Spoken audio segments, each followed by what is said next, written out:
La région administrative spéciale de Macao a 18 ans, l'entrée dans l'âge adulte.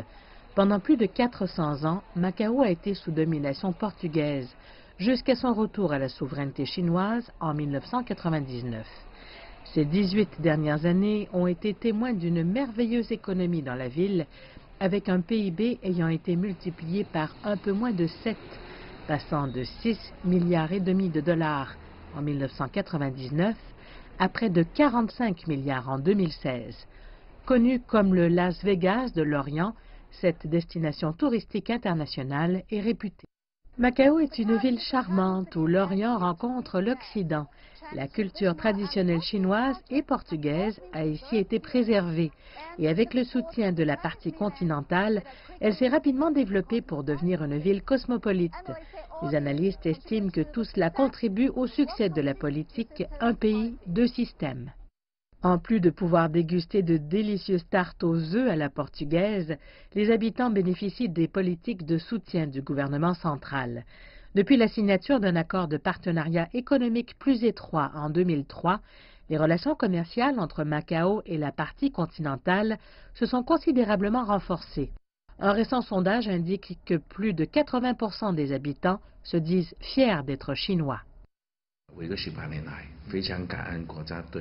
Au cours des 18 dernières années, les gens de Macao se sont levés et se sont renforcés. Notre PIB par habitant a continué de croître, notre taux de chômage est bas, le gouvernement central nous a apporté divers soutiens à différentes étapes. Avec le soutien puissant de notre nation, notre capacité à résister aux risques économiques a été considérablement renforcée.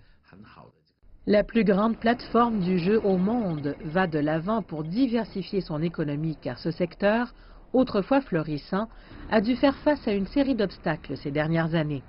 Le gouvernement de la région administrative spéciale fait des efforts pour transformer Macao en un centre mondial du tourisme et des loisirs, tout en renforçant le rôle de la ville en tant que plateforme pour connecter la Chine et les pays lusophones. La ville peut également faire beaucoup dans l'initiative Ceinture et Route, ainsi que dans le nouveau développement d'un cluster de la ville dans la région de la baie de Guangdong, Hong Kong, Macao. Les projets de développement menés par les pays nous ouvriront de nouveaux horizons.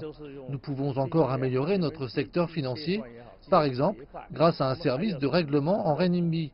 Et nous devrions agir plus activement comme une liaison entre la Chine et les pays de langue portugaise et les aider à améliorer la communication commerciale et culturelle. Macao ne devrait pas trop compter sur l'industrie du jeu. Elle devrait intensifier l'intégration avec le continent, en particulier avec la région du delta de la rivière des Perles dans la province du Guangdong. Nous avons maintenant la zone de libre-échange de Renchin qui a établi un modèle de coopération transfrontalière efficace. Nous pouvons faire mieux à l'avenir. Ces 18 dernières années, Macao a bénéficié d'une grande prospérité et d'une large stabilité. Ses habitants sont convaincus que la ville peut continuer à aller de l'avant avec brio.